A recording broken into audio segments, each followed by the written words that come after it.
where we recognize and celebrate the hard work and dedication of our officers.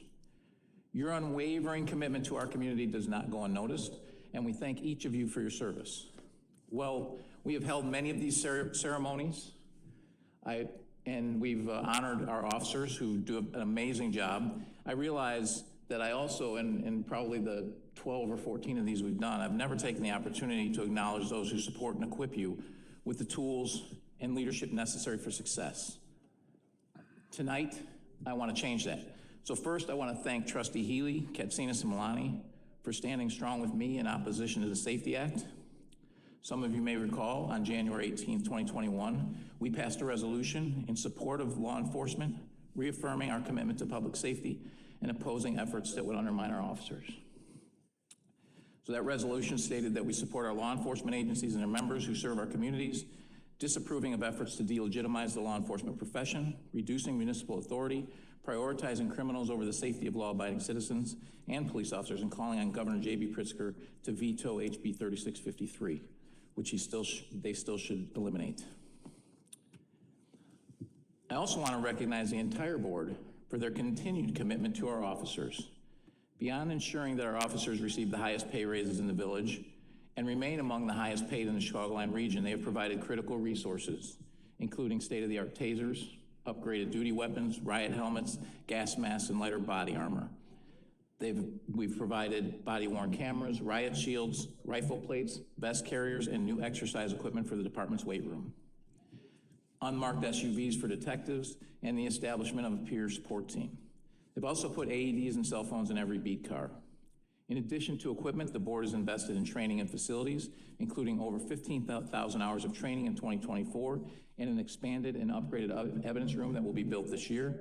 Also, a new firing range and training center featuring a state-of-the-art use of force simulator, which will be operational sometime in the spring or early summer of this upcoming year. We've also expanded vital programs. We've increased cameras and license plate readers throughout town.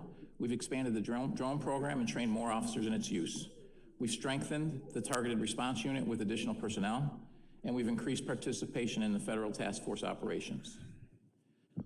Under their leadership, we've also introduced innovative initiatives including LEO, the Mobile Response Unit, Text to 911, the Youth Supervision Program at Orland Square, FUSIS, secure digital radios for officers, senior living center visits, the Autism Awareness Program, Maverick, who's Illinois' only Hanoverian hound for specialized tracking, and we're soon to add a bloodhound with a handler this year. We've also approved a crime analyst position to enhance investigative capabilities. The results of these efforts and all of your efforts speak for themselves. Lower index crimes over the last 6 years than in any of the previous 31 years. The lowest violent crime rates for cities over 50,000 residents in Illinois for at least the past 5 years. And in 2024, Orland Park ranked second lowest in property crime, among the 360 largest U.S. suburbs, and fifth lowest in violent crime. Orland Square Mall is now the safest mall in Chicagoland, and Orland Square was named the safest city in Illinois in 2020, and the eighth safest small city in the U.S. in 2021. None of this would have been possible without the incredible leadership of Chief Rossi, Deputy Chief Rafferty, and former Chiefs McCarthy and Mitchell, as well as former Deputy Chiefs Mitchell and West. I want to specifically recognize Chief Rossi and former Deputy Chief West, who recently faced dishonest and fabricated attacks on their careers. Thank you to our village board for standing by them and supporting their integrity and their leadership. To our officers, especially those early in your careers, I encourage you to look to Chief Rossi and Deputy Chief West as role models. Chief Rossi was a lateral hire in his first year as an officer, and Deputy Chief West started as a CSO in Orland Park. Their success is rooted in their dedication, integrity, and accountability. They showed up, did their jobs without complaint, and upheld the highest standards. Follow their example, and you will have a rewarding and honorable career. With unwavering board support, strong leadership from the chief to the sergeants, and the dedication of every officer and staff member, we continue to be the best department in Illinois. As long as I am here, we will continue supporting you and keeping Orland Park safe.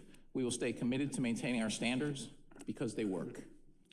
Thank you all for your service and dedication. We appreciate everything you do. Thank you.